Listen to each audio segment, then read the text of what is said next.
Hello, welcome to AgostoAllElite podcast. Yes, my podcast does now have a new name for the unseeable future.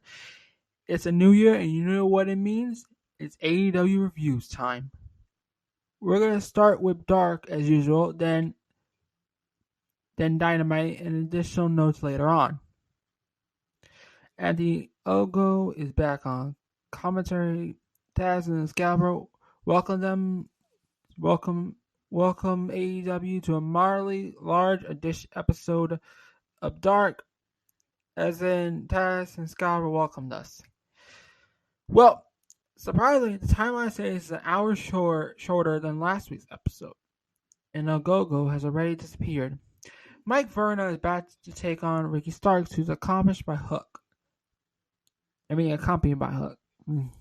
But Hook returns to the back. That's another AEW move I don't understand. A person accompanying the rest of the stage, then leaving. It's also almost telegraphs that if a teammate's ringside, they will get involved. Starks with this ready at the win. Oh, Jake the Snake is hanging out in the crowd. Ryzen and Fuego del Sol and a makeshift tag team to take on Jungle Boy and Luchasaurus. Fuego and Ryzen are not on the same page. Ryzen times himself in, later visit tagging Fuego. Jurassic Express take control until Fuego gets a reverse Rana on Jungle Boy. As Fuego goes for a top to the floor, Luchasaurus catches him and chokeslams him onto Ryzen. Jungle Boy locks on the snare trap on Fuego for the win. We get Marty Daniels, a female wrestler who's making her AEW debut, to take on Ty Conti. Anna Jay is joining her ringside on stage, but surprisingly retreats to the back. Agogo's back. Ty has wrist control, connects with a number of jewel throws. A little hesitation allows Daniels to get some offense in, but Ty steps a kick. A knee bar in the ropes. Ty KO. A gore special onto a knee strike give Ty the win. Ty Conti will challenge Serena Deeb for the NWA Women's Championship on this week's Dynamite. We get Dean, Clayton, Priest, Danny Limelight, and Very Morales are the next makeshift tag team. If their names were pulled from the punch bowl, they're going to be facing Evil Uno, Grayson, Allen Angels, 10, Colt Cabana. Taz wonders what Colt's number is. Dark Order does well to isolate their opponents, make quick tag. Danny Limelight gets the most offense for the makeshift team and tags in Sean Dean, who gets his own Fury offense. So everyone in the Dark Order, it all breaks down and Dark Order hits their big boots on all their opponents. Their court clothesline sandwich from V and 10. Bionic elbow from Colt and Fatality. And Fatality from Uno and Stu gives Uno the pinfall and Priest. Louis Vale's Tron V has been corrected, but he's up to face Powerhouse Hobbs. Hook actually stayed ringside. Hobbs starts hot. Taz apparently is punishing Vale for wearing orange and black gear before. Vale is bleeding about the right eye after the suplex. Vale gets thrown to the floor where Hook just hits a judo throw.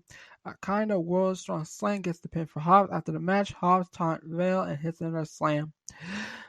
Bates is out first, promoting Justin Roberts' book. Red Velvet is next, show what looks like her engagement ring. Don't understand wearing rings during wrestling matches at all. Handshake to start the match. They train mat wrestling holds, but nearly gets the advantage for the extended amount of time. Red Velvet fights out of a fireman carry, hit a standing version of a stroke, running big boot to get the win over Leva Bates. Christina Navarro, fresh out of his parents during Impact Wrestling X Cup, and El Osharino head to the ring to take on John Silver, Alex Reynolds. Scorpio Sky replaces Anthony Ugugo on commentary. Silver and Reynolds teamwork are no match for Navarro and Australiano. A freshman bust for Reynolds gets the pin. Skyler plugs Wrestling with the Week, a new podcast debuting next week. Pretty Peter Avalon writes to commentary with Martine hand, reminded the albums aren't posted. Lee Johnson and Aaron Solo head to the ring. Avalon is immediately moored of Lee Johnson for the Pretty Peter pageant provocation. Rossi Barnes Everyone sends Griff who Stalemate as both teams are able to counter holds and duck strikes. A solo kick gets things going. The other team can keep an advantage for long, but a power bomb dropkick combo on solo gets the win for Varsity Blondes. Pierre Avalon approaches Lee Johnson at the match.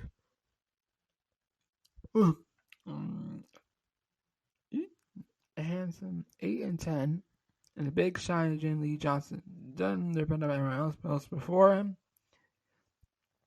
I don't know the end game of Pretty Peter's pageant provocation, but Peter Avalon is pretty funny on comedy here.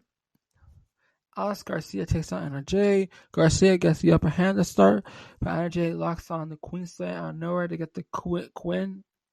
Okay. Serena Deeb warns up for a title defense against Tanya Conti by taking on Tasha Price. No entrance for Tasha Price. She is joined by a bro dude who's not identified and I don't recognize. Tasha seen that issue with this dude yelling instructions to her during the match. Deeb talks to get the win. Taz called the dude Bro Jones, but that can't be right. Nick Comoroto and Baron Black team for the first time take on Bear Country. Black trying to match speed as Comoroto trying to match power with Bear Country's power and straight game. Bear Country's teamwork cohesive is no match for Bear Black and Comoroto's intervention scouts at Bear Country hit the elevator splash on Black to get their first AEW win. So we got Eddie Agolo is back again as we're reminded that Serpentico gets splashed by Rasuta last week on Dynamite. Serpentico and Luther attack top flight while they're doing their signature poses. The idea of Luther constantly using Relentless Serpentico as a weapon in their double team maneuvers is fun. Luther shots Serpentico to a spear, which leads to a weakest possible pin attempt I've seen in a while. Darius snacks Serpentico into a corner. Dante gets Irish whip to a drop kick. That's enough win for the top flight. And this is Aew Dark. That was the review. Later on, I will review AEW Dynamite, so stay tuned. Here's a commercial from the AgostoAllElite podcast. Enjoy. Okay, we're back, and let's review AEW Dynamite. Here we go. We have the recap video of the rivalry between Kingston and Pac. It is a great video package. It puts together the feud between Eddie Kingston and Pac. Alright, earlier today, Kingston tells Pac he's going to bust him up, then Pac's going back home, they're coming back. So we go to the match with Pac, with Ray Fangs, and Ian Candy. And Penta El Zero Mito versus Eddie Kingston with the Blade, the Butcher, and the Bunny. Alright. Pac immediately knocks Kingston out of the ring. Here's a flip down on him. Back in the ring, Punk kicks to Kingston's face. And a few more in the corner. Pac goes to the top. Here's a missile drop kick. Kips up, more strikes. Kingston finally gets some offense with a few punches. Gets on the second rope. Knee drop to the back of the head. He boots Pac to the outside. Buddy scratches his eyes. Kingston takes over the match. Big Charles in the corner. Elbow to the back of the neck. Pac with a fury of strikes. Gets back in this one. Mark kicks to the chest by Pac. Kingston drops Pac's arm out. Chopped in the corner. Charges, misses, but landed a few shots. Kingston heads to the top, but eats a kick in the face. Pac goes up, lands a superplex, cover 1-2. Both men get up. Pac drops Pac, slow to cover 2. Kingston tries for a DG. Pac holds the rope and lands a low drop kick. Pac heads to the top rope. Black Arrow hits cover 1, 2, 3. Pac wins the match. We get to the post-match. Pac looks in the brutalizer for a moment. Blade, Butcher jumps in the ring, but so does Penta Phoenix. For the back, Lance Archer along with Rick Roberts run down and clears Kingston group out of the ring. Archer tells Pac he needs to get on the same page as him. Archer heads to the back and Pac celebrates with his guys. We have Miro versus Chuck Taylor. If Taylor loses match, he'll be Miro's butler. Has to do what Miro asks him until Sabian Ford's wedding day. Taylor gets the first shot on Miro, kicks in the corner, big closeout sends Miro onto the floor. Myro had to get back and knock to the floor. Taylor sends Myro into the sides of the stage a couple of times. Taylor continues to beat up on Myro on the outside, charges in, and runs right back in the ring. Taylor heads to the top rope, but Sabian with a big drop kick on Cassidy. He gets a kick with Taylor with a knee to the jump. Finally takes a Samoan drop. Myro with a big shot to the corner, overhead release suplex, bending heel kick. Myro with a thrust kick that locks in game over. Taylor taps out, and will now be Myro Butler for the next month or so. What I think of this match, the match was a little too quick, but it is reasonable for storytelling. Let's get it on. Backstage, Dasha talks with Private Party and how they signed with Matt Hardy as a manager. Hardy jumps in, says things are great now that these guys are part of Hardy brand. Hardy probably trying to be positive, but Quinn saying he's trying to do this until about them Hardy making 30% on them. Hardy told them they should have read the fine print. Quinn calls Hardy money grabbing Hardy. Hardy said when they first got here, nobody cared about them. They did. Hardy tells them ultimately when they said jump to ha and ends the interview. Inner Circle heads to the ring. New Year's Revolution. Chris Jericho on the mic said it's going to be a huge year for the group. Jake Hager said championships are a big goal this year. MJF said he just wanted to strengthen his bonds with the other members. Also, fat people gotta go. Ortiz wanted to prove a fan recipe. Jericho said this will be a year that he and MJF will win the AEW World Tag Team Champions. And Tanner jumps in and said he handpicked Santana and Ortiz being the group, be the tag team in the Inner Circle. Guevara stopped and said Jericho's a little tag team slut. Guevara wondered what the Jericho team with a bunch of different people. MJF said Jericho's trying to do his job. Guevara told him to shut up. Hager told Guevara that MJ is cool and calmed him down. Jericho said, like Hager, Wardlow did last week, they should blow out steam for the bragging rights and decide who is the official tag team in Circle. Next week, MJF Jericho versus Santana Ortiz was the Guevara Hager. MJF said they are still the Inner Circle. We are better than you, and you know it. All right. For the segment, I think is a good thing. And next week is going to be like, I think the Inner Circle is going to turn on Jericho for MJF or something like bragging rights, most likely. But let's not forget for storytelling. Backstage, Alex Marvez. Crap. Wait. Something landed on my script. Wait a minute. I landed something on my script. Just wait a minute. Fuck. I'm sorry, everybody. Alright. Let me get to the problem. Alright. We're here. Alright, we're back. Alright. Backstage, Alex Marvez talks with Dark Order. What is the next after losing their leader, Brody Lee? Evil Uno says they're going to be better people and they're going to do everything in Lee's name. Look, like Uno says next week, him and Page is going to team with Dark Order. The group like pulls Page and wants to talk with him. They ask what Page is going to decide to do the group or not. Silver says next week after the match is a good time. Page agrees that when he'll let the group know. Silver fully expects Page to join the group, and he group yammers on, and Page stands a few feet away and continues enjoying his drink. Now we get to the video for the AEW Dynamite Awards on January 27th at 7 p.m. Eastern on the BR Live app, hosted by Tony Schiavone. It could be a good thing, so I'm hoping it's good. So it's gonna be a good award show. It'll be better than WWE's Slammy Awards. That's the one thing. Alright, we get to Kenny Omega and the Good Brothers versus Varsity Blondes and Darby Allin. Callis gets on the mic, announces Omega's partners, the Impact Tampa champions, the Good Brothers, instead of the Young Bucks. Backstage, Dasha stands with the Young Bucks and AEW President Tony Khan. They watch the monitor. Mac and Nick look annoyed and walked on. The trio immediately attack. Omega goes to Limelight in the ring while the other brawl on the outside.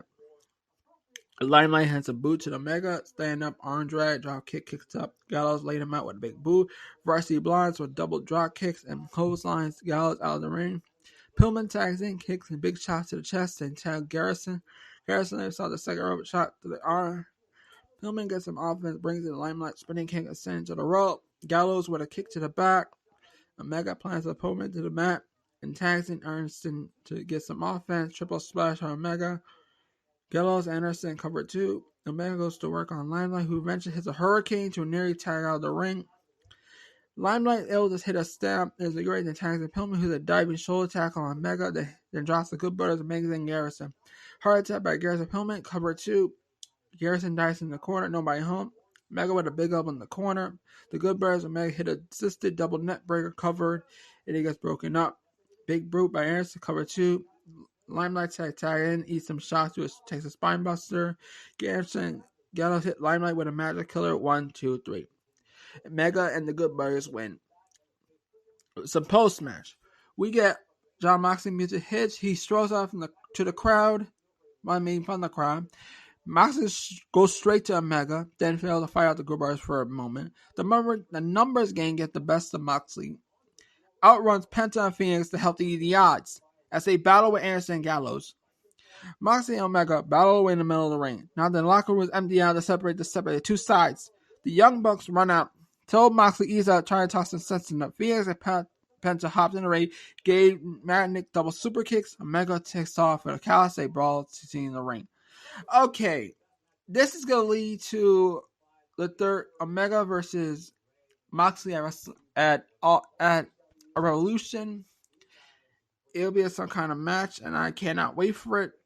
So, and it'll probably have the Good Brothers versus the Young Bucks at a Revolution, or the Lucha Bros. So, all right, on with the review.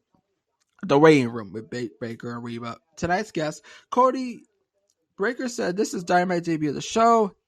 She has a special surprise for the crowd. He asked them to look on their chair. They do, and there's nothing there. Baker Lashley couldn't resist. Baker then cracks a few jokes at Cody's expense, including neck tattoo. Cody comes out, gets some struggles with pyro. Baker gets a caress about Cody's child, jokes that will probably have an action figure before she does. Before Cody can even say anything, Baker says she has another surprise, bring out Jade Cargill. Cargill takes the mic for Cody, says nobody gives a damn that Brandon Rose is pregnant. She says Cody did the brand a huge favor, but she and Shaq are tired of waiting. Cargill wanted an opponent. If Brady ever returns, she gonna beat that ass. Cargill then shoves Cody away. In comes Red Velvet. She is like a fiery bitch. Cargill wonders who is this and shrinks out again on them. Cargill shoves Velvet. Velvet slaps her ass. Cargill slaps back. A full-on brawl backs out with the Wembley locker between two ratchet black bitches, keeping the two sides away from each other. We randomly see Radio Baker attacking Thunder Rosa, a Mexican, during one of her interviews.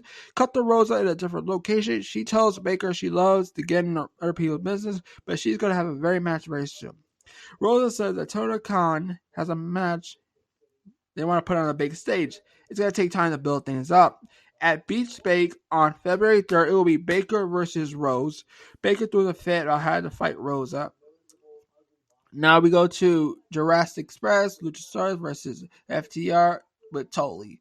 Things end up with a stalemate as Stunt uses agility to vote FTR. Wheeler gets a hold of Stunt, beats him up, big chops in the corner. Stunt tries to fight back, but keeps getting stomped with kicks and punches. Jungle Boy is able to work his way in the man. Assisted Hurricane by Stunt.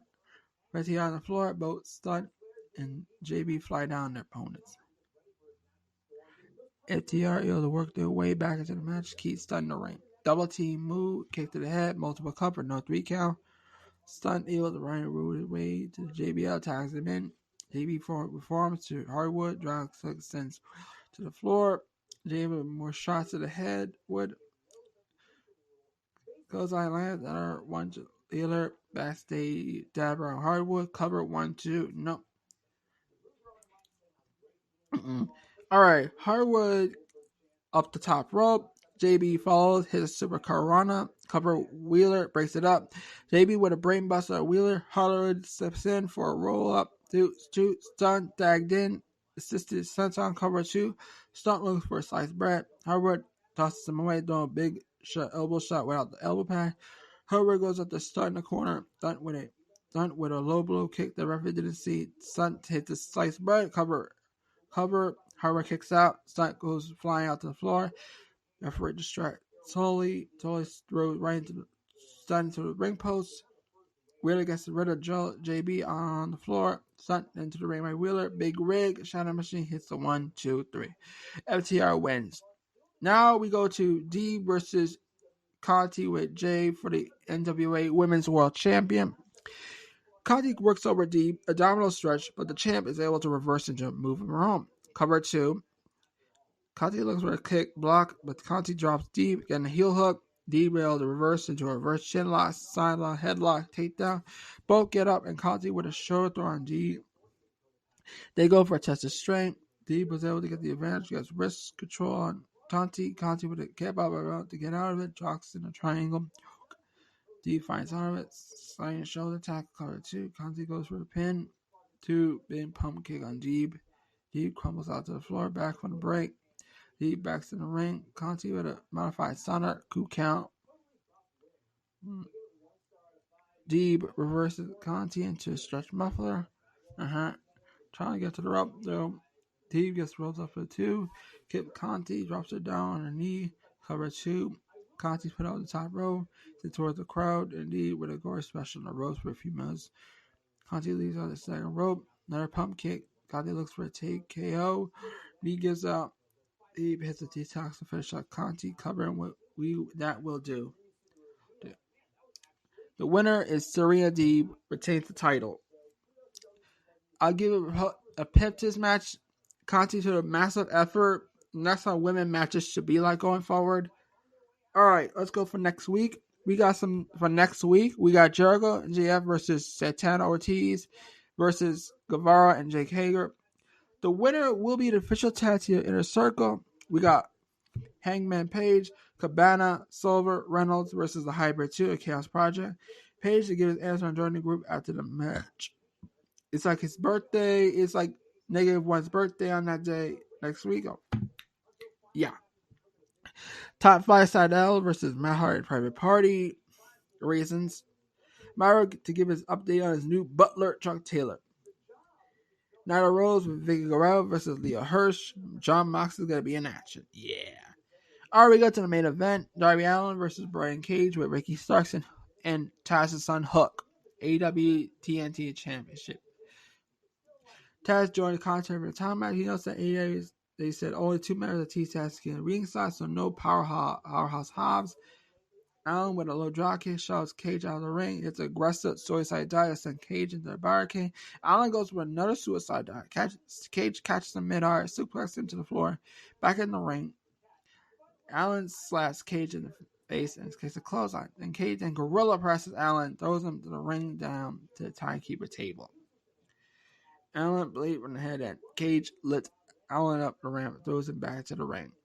Allin calls over to the corner. Cage charges with a big uppercut. Kicks release German suplex and sends him hard to the other corner. Allin can't even stand. Referee checks up on the match. Continue. Cage changes the corner, eats a kick, but then drops Allin with a TKO. Cover 1 count. Cage not sure what to make of it. Cage with a triple powerbomb, releasing on the third one, and Allin flips Cage with a middle finger. Cage powerbomb Allin to the rope.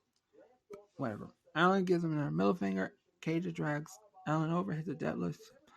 Second rope. Cage goes for the cover. Allin kicks out in 1. Starks is yelling at ringside. Cage walks over the steps, drives into a new location near the ramp. Cage on the apron. Allin gets in the ring and dodges, bites Cage's hand. He flocks back on the steps. Allin hits a coffin drop in the second row of Cage while he's on the steps.